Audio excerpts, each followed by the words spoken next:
বিধানসভা কেন্দ্রের এবং মহেশতলা বিধানসভা কেন্দ্রে দুই রাজনৈতিক পুরনো দিনের প্রাক্তন এবং বর্তমান 2026 ইলেকশনের আগে রাজ্যের মাননীয় মুখ্যমন্ত্রী শ্রীমতী মমতা বন্দ্যোপাধ্যায় যুবশ্রী প্রকল্পের ভোটের আগেই যে ঘোষণা করেছে সেই নিয়ে এই তিনজন অভিজ্ঞ রাজনীতিবিদের বক্তব্য তুলে ধরা হলো।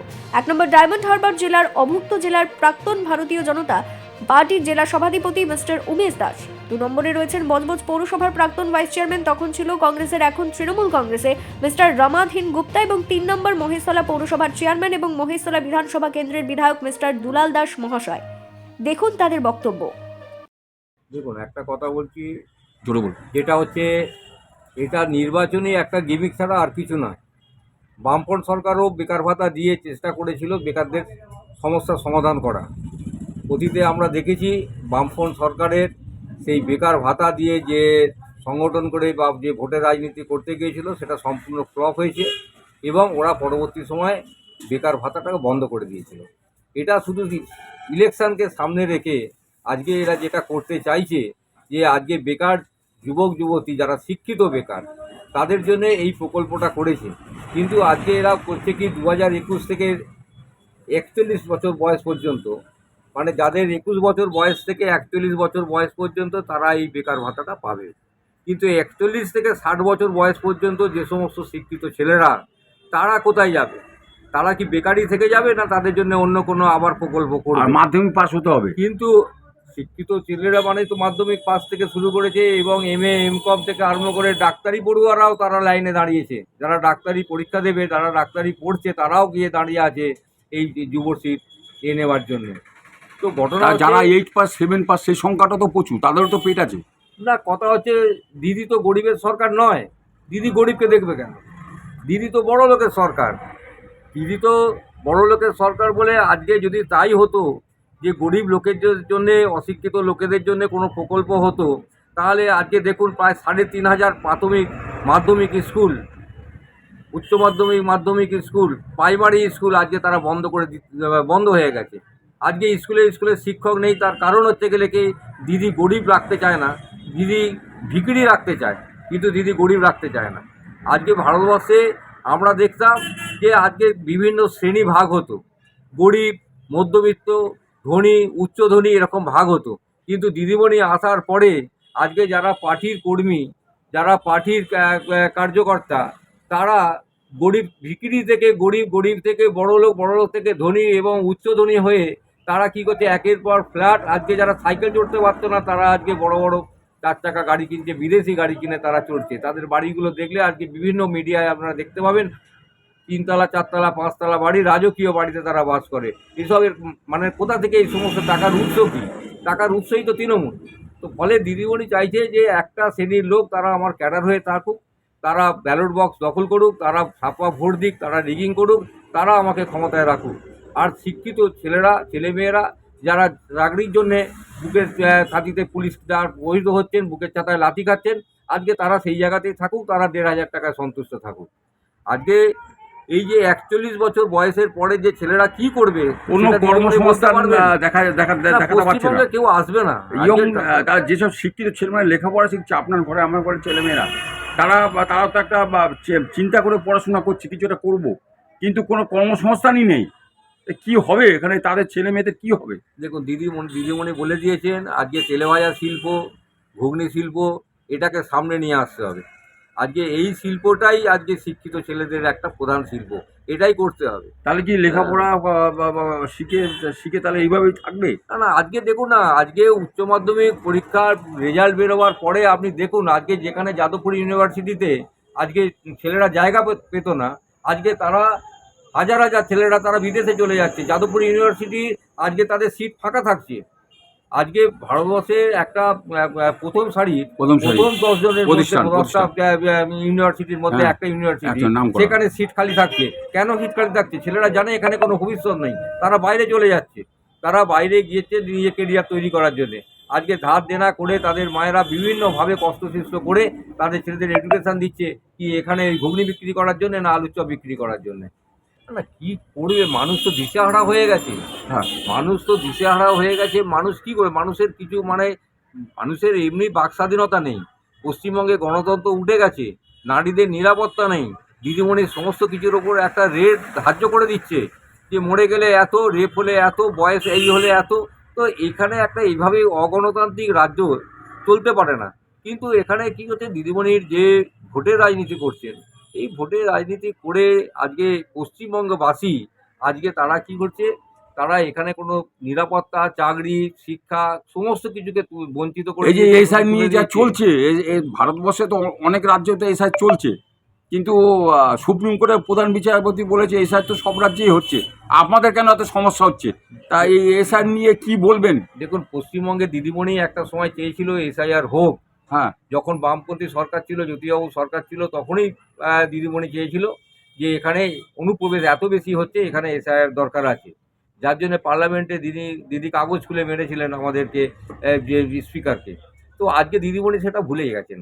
আজকে দিদিমণি দেখছেন যে আজকে বাংলাদেশের লোক আসবে, আজকে রোহিঙ্গারা আসবে, এখানকার যে সমস্ত অ্যান্টি সোশ্যালরা তারা আমার মানে মানে দুধেল গাই, তারাই আমার সম্পদ। আজকে শিক্ষিত হিন্দু প্রজাতির, হিন্দু জাতির তো কোনো দরকার নেই।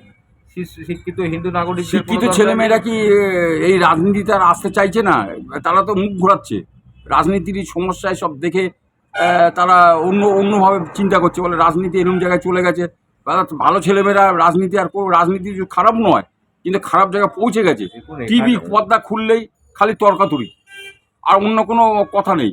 একেও গালাগালি দিচ্ছে, তাকেই গালাগালি দিচ্ছে, ভালো কোনো আলোচনা নেই। তাই এটাই কি আমরা দেখতে চেয়েছিলাম? এইভাবেই চলবে, এখন কিছু হ্যাঁ। করার নেই। দিদি তো এটাই 2026কে কিভাবে দেখছেন আপনি? 2026-এ মানুষ যদি ভোট দিতে পারে, বিজেপি সরকার হবে। হ্যাঁ, মানুষ যদি স্বতঃস্ফূর্তভাবে ভোট দিতে পারে, সুষ্ঠুভাবে যদি আপনার counting হয়, পশ্চিমবাংলা তাহলে তো ভারতীয় জনতা পার্টির যে লোকজন বলছেন মানুষ উপচে রয়েছে ভোট দেবে, কিন্তু ভোট সে দিচ্ছে। ভোট কি আর হবে? এখানে কি বলছেন, না, দেখুন, সেই ব্যবস্থা কি হবে? দিল্লি চাইলে ভোট হবে। হ্যাঁ? দিল্লি যদি চায় এখানে সুষ্ঠুভাবে ভোট হোক, দিল্লি যদি চায় এখানে সুষ্ঠুভাবে এখানে হয় কাউন্টিং হোক, দিল্লি যদি চায় এখানে বিজেপি সরকার হোক, তাহলে এখানে বিজেপি গভর্নমেন্ট আসবে। দিল্লি চায় না নির্বাচন কমিশন চায়? নির্বাচন কমিশন তার ডিউটি, নির্বাচন কমিশনের ডিউটি নির্বাচন কমিশন করছে। নির্বাচন কমিশন কোনো রাজনৈতিক দলের লোক নয়, ওটা ওই পদটাই কোনো রাজনৈতিক দলের নয়। ন্যাচারালি তিনি নিরপেক্ষ এবং নিরপেক্ষভাবেই তিনি কাজটা করে যাচ্ছেন। আগে ব্যবহার হয়েছে এই ভোট। হ্যাঁ, আমি চাই বর্তমান এমএলএ হ্যাঁ, অশোকদেব, হ্যাঁ, ওনাকে আমরা চাই। আচ্ছা, উনি হলে ভালো হতো। হ্যাঁ, দীর্ঘদিন যাবৎ এখান থেকে এমএলএ অবস্থায় আছেন, আচ্ছা। আমি জানি উনি হলে ভালো হতো। আর বলুন, কেন উনি হলে ভালো হতো কেন? কত উনি মানুষ, প্রত্যেক মানুষ সঙ্গে হ্যাঁ, যোগাযোগ রেখেছেন বলে বলতে পারবো। কিন্তু ওনার তো বয়স হয়ে গেছে। বয়সের দাম আমারও তো বয়স লেগেছে, বয়সের সঙ্গে রাজনীতি হয় না। তা বয়স হয়ে গেলে যেভাবে দৌড়ঝাঁপ করা, যেভাবে মানুষের মধ্যে ঝাঁপিয়ে পড়া, হ্যাঁ। সেই ক্ষমতাটা কমে আসে কি? না না, কমে এলেও গাড়ি করে আসা, গাড়ি করে যাওয়া আগে। সেভাবে কাজ করা যায়? হ্যাঁ, কাজ মনে জোর চাই, মনে জোর চাই। আচ্ছা, ওনাকে আপনি চাইছেন, ওনাকে পছন্দ, এই তো? আমার মনে কিন্তু এলাকার লোকরা কি বলছে? এলাকার লোক কিছু বলছে না, কারণ এর নাম তার নাম মাঝে মাঝে নাম বলছে, ওনার নামও বলছে অনেকে। অনেক বলছে। আমার ব্যক্তিগত মত এটা। আবার কিছু কিছু মানুষের মুখে শুনছি যে উনি এত বছরের একটা বিধায়ক, এইসব জুট মিল বজবজ অঞ্চলে যেসব জুট মিল বুট মিল কারখানা সবই নাকি বন্ধ হয়ে গেছে, উনি খুলতে পারেনি। আজকে বন্ধ হয়নি, হ্যাঁ, নিউ সেন্টার জুট মিল আগেও বন্ধ হয়েছে। বন্ধ হওয়া তো উচিত নয়, বন্ধ হয়ে গেছে, চালু করলে ভালো হয়। আরও হচ্ছে বজ মিলও দূর করতে, দূর যেমন না করে তার দিকে নজর রাখা। এইবারে কর্মসংস্থান দিকে চলে যাচ্ছি। কর্মসংস্থান বলুন, কি কেন্দ্র কি রাজ্য, কি কেন্দ্র কি রাজ্য? এই যে এত এত ছেলেমেয়েরা লেখাপড়া শিখছে, ছেলেমেয়েরা তারা চাকরির জন্য অন্যান্য খুঁজে বেড়াচ্ছে। এবারে 2026 সামনে আসন্ন, এখন আমাদের মাননীয় মুখ্যমন্ত্রী ঘোষণা করে দিল যুবশ্রী ভাতা, 1500 টাকা করে 21 বছর থেকে 40 বছরে, 40 যারা হবে তারা এই ভাতার আওতা আছে। তাহলে এই ভাতা দিয়ে কি সমস্যা মিটবে, না চাকরি হলে ভালো হতো? চাকরি হলে ওয়েলকাম, চাকরি চাকরি খালি মুখ্যমন্ত্রী বলে না, কেন্দ্রেও তাই করছে। কেন্দ্রেও চাকরির কথা কিছু বলছে না, রাজ্য থেকে চাকরির কথা কিছু আশা করছে না। তাহলে ইয়ং ছেলেমেয়েরা এই ভাতার উপরে কি নির্ভর করে থাকবে? নির্ভর করতে পারে না, পারে না। চাকরি দরকার, চাকরি দরকার। কলকারখানা তো কিছু হচ্ছে না। সরকার করার ব্যবস্থা করুক। আচ্ছা, সেটা হলে ভালো হতো। ভালো বলে তো ভালো হতো। বেকার সমস্যা সমাধান কমতো। টাকা দিয়ে শেষ করা যাবে না, হ্যাঁ। টাকা দিয়ে শেষ করা যাবে। আচ্ছা, রাস্তাঘাটে লাইট জল কেমন আছে, চলছে? মানুষের জল তো আগে ছিল নোনা জল খেতে লোক, হ্যাঁ নোনা জল খেত। হ্যাঁ তারপরে 86-এ হ্যাঁ পর থেকে মিষ্টি জল আনা হলো। হ্যাঁ। তারপর থেকে নোনা জল খেত কোন আমলে? বামফ্রন্ট আমলে? হ্যাঁ ওরই আমলো মিষ্টি জল এসেছে। হ্যাঁ, না কংগ্রেস আমলে? ওরই যেমন মিষ্টি জল এসেছে। ওই সময় আমরা কাউন্সিলর হলাম নোনা জলটা কখন খেত? 21 সালের আগে। কংগ্রেস আমলে? না না, ব্রাহ্মণের জমানা। মানে যেমন। আচ্ছা, লাইট ওর জামানায় মিষ্টি জল। আর লাইট রাস্তাঘাট কেমন হয়েছে?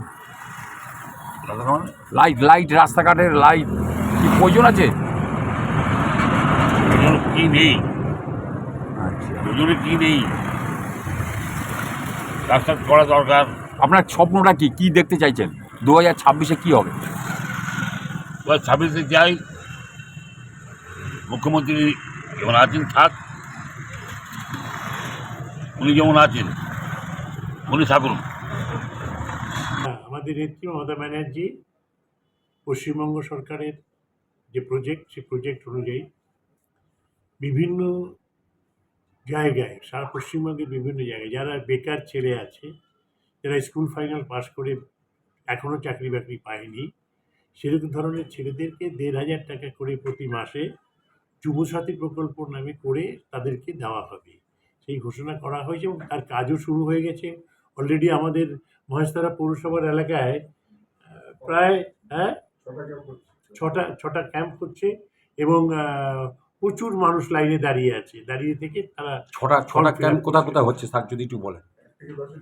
1 থেকে 10-এর ভিতরে 2টো হচ্ছে। একটা বিধান ভবনে হচ্ছে 16 নম্বর ওয়ার্ডে, একটা আমাদের এই মহেশতলা অফিসের ইয়েতে হচ্ছে, সংলগ্ন একটা জায়গায় হচ্ছে, আর 33 নম্বর ওয়ার্ডে একটা হচ্ছে। কাল থেকে 33 নম্বর ওয়ার্ডে। কেমন সাড়া পাচ্ছেন মনে হয়? সারা মানে প্রচুর লাইন দিয়ে লোক ফর্ম ফিল আপ করছে। তা স্যার, এই বেকার ভাতা যে ব্যাপারটা শুরু হয়েছে, এটা তো স্যার আগেও ছিল, তার সাথে এখনকার কি তফাৎ মনে হয়? একই ব্যাপার, আমি তফাৎ দেখতে চাই না। বেকাররা একটা সময় পাচ্ছিল, সেটা বন্ধ হয়ে গিয়েছিল বামফ্রন্টের সরকারের আমলে, সেটা বন্ধ হয়ে গিয়েছিল। তারপরে দিদি এসছে, 15 বছর কোনো বেকারদের হয়নি, দেখলো একটা ভাতা দেওয়া দরকার, ভাতা দিচ্ছে। কিন্তু স্যার, আমি তো বিভিন্ন জায়গায় ঘুরছি, তা কিছু মানুষের বক্তব্য, এটা আমার বক্তব্য না, কিছু মানুষ বলতে চাইছেন, বলে মাধ্যমিক পাস হতে হবে। হ্যাঁ, মাধ্যমিক পাস, মাধ্যমিক সমতুল্য মাধ্যমিক পাস হতে হবে। হ্যাঁ, সমতুল্য নয়, মাধ্যমিক পাস হতে হবে। হ্যাঁ, আর যারা মাধ্যমিক পাস নয় তারা পাবে না। আর এই প্রকল্প আপনি মনে করছেন খুব সুন্দরভাবে এগিয়ে যাবে, এই তো? হ্যাঁ, এগিয়ে যাবে কি, যাচ্ছি। আচ্ছা। কলকাতা থেকে অরুণ লোধের রিপোর্ট, বিগ নিউজ বাংলা।